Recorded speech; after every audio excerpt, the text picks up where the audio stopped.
joining us from our studios in Israel.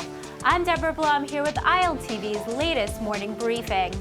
The Israeli Ministry of Defense put its foot in its mouth, issuing a statement last week critiquing the U.S.-Iran nuclear deal by drawing a parallel to the 1938 Munich Agreement with Nazi Germany, which failed to stop World War II and the Holocaust, inferring that the nuclear pact wouldn't be upheld by Iran, because you can't make an agreement with a nation that's had so many disturbing red flags. The Ministry of Defense is now apologizing for the statement being misinterpreted, praising its close cooperation and relationship with the U.S. The U.S. also had some clarifying to do after delivering $400 million in cash to the Iranian government around the same time 4 Americans were freed from Iranian prison and the nuclear deal was finalized.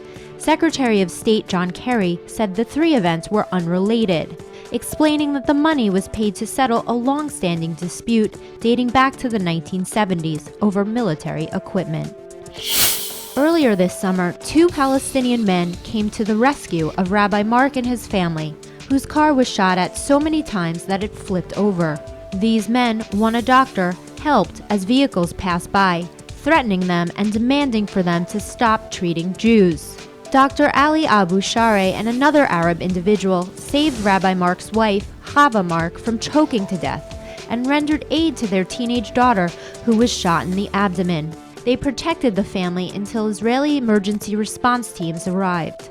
Dr. Share was fired from his job, and now the leader of Mount Hebron Regional Council is calling on Israel to issue work permits for these heroic Palestinian men. The former Israeli president Shimon Peres is hip to today's times. Peres, who just turned 93, is an avid social media user. When rumors were circulating earlier this year that he'd passed away, the former president responded on Facebook that he was alive and well, recovering from a heart attack. He's now joined Snapchat and is inviting the public to follow him, calling it a new movement where technological innovations provide a forum to see what the young people who inspire him have to say and helping Peres to reach them.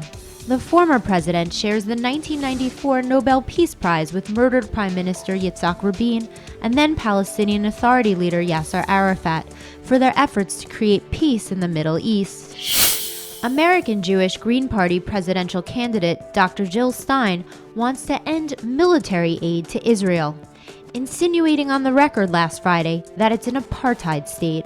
If she had her way, Dr. Stein would vote like the Canadian Green Party just did, endorsing the BDS movement. Across the pond, UK Labour leaders Jeremy Corbyn is now being called into question about his 2015 fundraising efforts after failing to disclose what he claims was a bounced check from a group who's praised the Islamist terrorist group Hamas.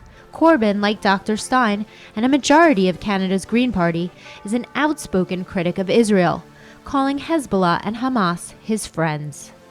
That's all for now. I'm Deborah Blum, and see you later with our main daily broadcast from Israel at 2 p.m. Eastern Time.